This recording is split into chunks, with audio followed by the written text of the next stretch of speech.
Excuse the very unorthodox way of me making this video. However, a thought just occurred to me and I really wanted to share it. So it's your talking head, John, once again, because I've realized that these are very talking head videos. Very much so. I mean, look at this. It's a talking head, man. So anyway, let me get to it because I don't want you to spend too much time looking at the talking head for too long. Why do you get tested in social situations? I mean, I used to get tested a lot when I was younger. As I've gotten older, I kind of like my mindset on them has actually changed. So let me just get into it. So, why do you get tested in social situations? Why do people kind of throw barbs at you? Why does this happen? Well, I don't know. Maybe 100+ hours of me being in social situations, because it's probably just 100. Nah, it's a lot longer. But anyway, let's say 1,000 hours of being in social situations. Maybe 1,000 hours is too much, actually. Maybe 500 hours. I like 500 hours better. 500 hours of being in social situations and observing. Teasing is something that is actually very normal to human beings. It's not an odd thing that is happening to you. People tease each other all the time. People throw gentle barbs at each other all the time. And the reason, I think, is twofold. Number one, it allows a friendly banter between the two people. Number two, the person gets to see what you're made of if you decide to give them your energy. If you decide to kind of like attack back in a friendly way, then, and you do it in a socially cohesive way, like a playful way, then this is a great opportunity to deepen your relationship with that person. If you like get offended and you're like all upset and all in your feelings about it, it kind of like gives away your character a bit, right? You're easily offended. You easily take insult to things.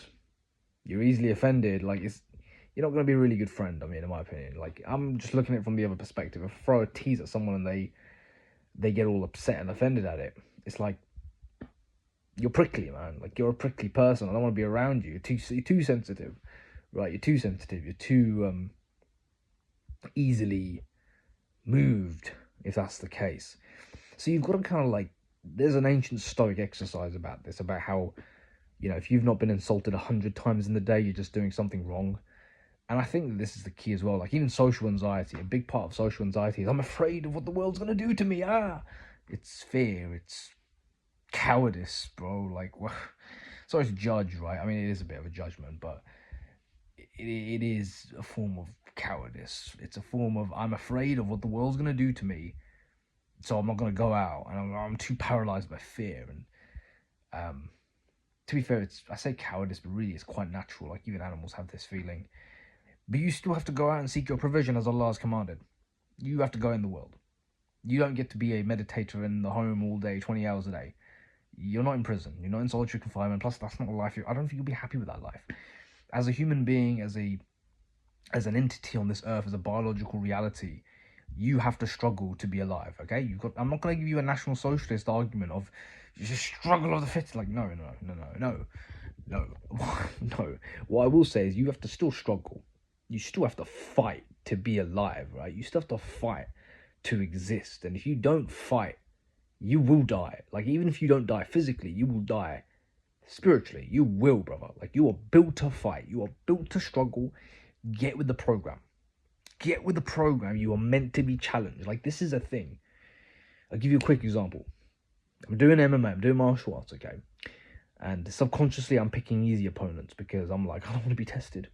Because testing's bad. It feels bad. It feels horrible. It's dangerous, and I might get humiliated, and I might get embarrassed, and my ego will be all upset because I lost. If you ain't getting your ass kicked in training, you're doing something wrong, brother. You're doing something wrong. If I don't get my ass kicked in training, I'm doing something wrong. I'm doing something very wrong. Okay. You need to get your ass kicked a few times, because it's when you get your ass kicked, you're like, you go home and you're like,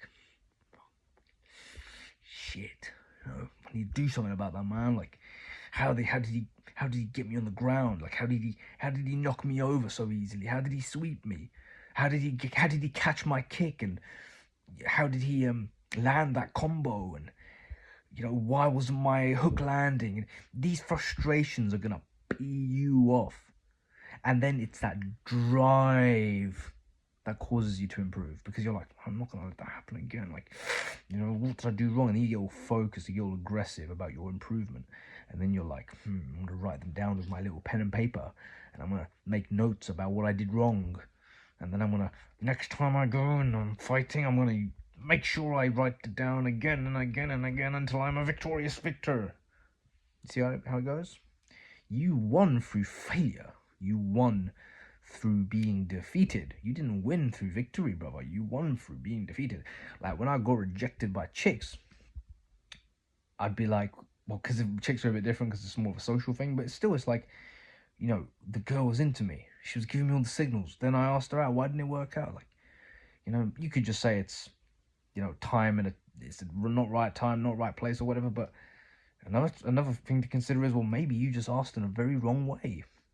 Maybe you just asked her out in a way that was, there is really no wrong way. I mean, if a girl likes you, she'll just, any opportunity to get with you, she'll get with you. Let's be real about that. So I'm not going to say that. But the rejection definitely made me more resilient. Like, is that what I was afraid of? I was afraid of getting rejected by that chick. Really? If I didn't get rejected, I wouldn't feel happy. Like, I don't feel free. If I don't get rejected, I don't feel free. I don't feel like, I can relax now. I can finally be myself.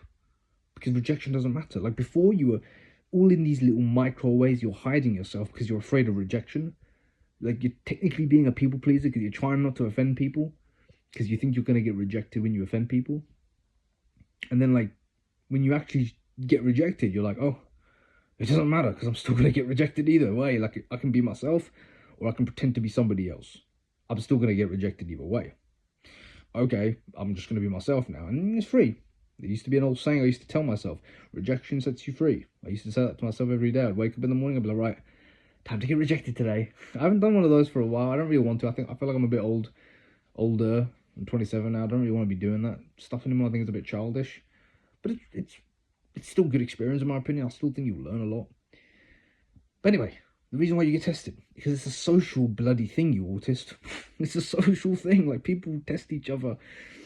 And if you get offended, you should see this as a stoic exercise to get stronger socially or mentally or emotionally. You should choose to see it as a challenge and be like, okay, this is a shit test. This is a tease. Oh, I'm meant to see this as a test. Okay, cool. I'm voluntarily entering this challenge now, as opposed to it being an involuntary assault on my being, and I'm now gonna cry sexual assault because someone just said a friendly tease to me. I'm gonna actually just be like, good one, bro. I like that, man. You always got to see people as being you got to see life as being a sparring partner. I mean, this rhetoric has been used by, I think, Marcus Aurelius, where he says life is like a wrestling. Pardon me. Oh, jeez, that was a big yawn. Life is like a wrestling partner. It's gonna test you.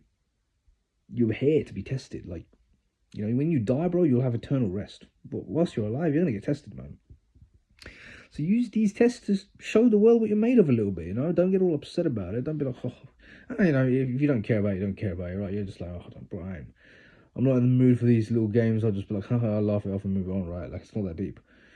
But I mean, if you really want to kind of like engage, just see it as harmless fun. Harmless fun. And at the end of the day, like, if you're concerned about being bullied or them taking advantage of you, if they say something too far, there should be no fear within you to say, hey, that's a bit too far, man. Like, I don't appreciate that. That's not right. That's not cool, man. Like, I don't like that. You should have no problem saying something like that, right? You should have no problem saying to someone, hey, you went a bit too far there with that joke. Right? I didn't really like it. I didn't really appreciate that. But don't bring out the big guns for the little stuff, Don't just escalate to 100% just when they said a little barb around about your hair, for example, with me. Or no one actually said anything about my hair in my life, to be honest. I mean, very rarely. The last time someone made fun of my hair was this very insecure, very, very insecure man that I used to work with, who had so many insecurities. It was ridiculous. Like, all I needed to do was just say one thing to him, and you would just see him backtrack like massively. But he was the only person in my life who's ever made fun of my hair. No one's really made fun of my glasses. Like, the worst that anyone's really made fun of me is my brother. My brother's the only one that actually kind of gets under my skin. No one else in the world has gotten under my skin as much as my brother. He's the only one that really does that kind of stuff. Nobody else really, no one can really get me in any other way, to be honest. Nothing really bothers me. But anyway, I'm gonna leave it there. Use shit tests as a way to get stronger.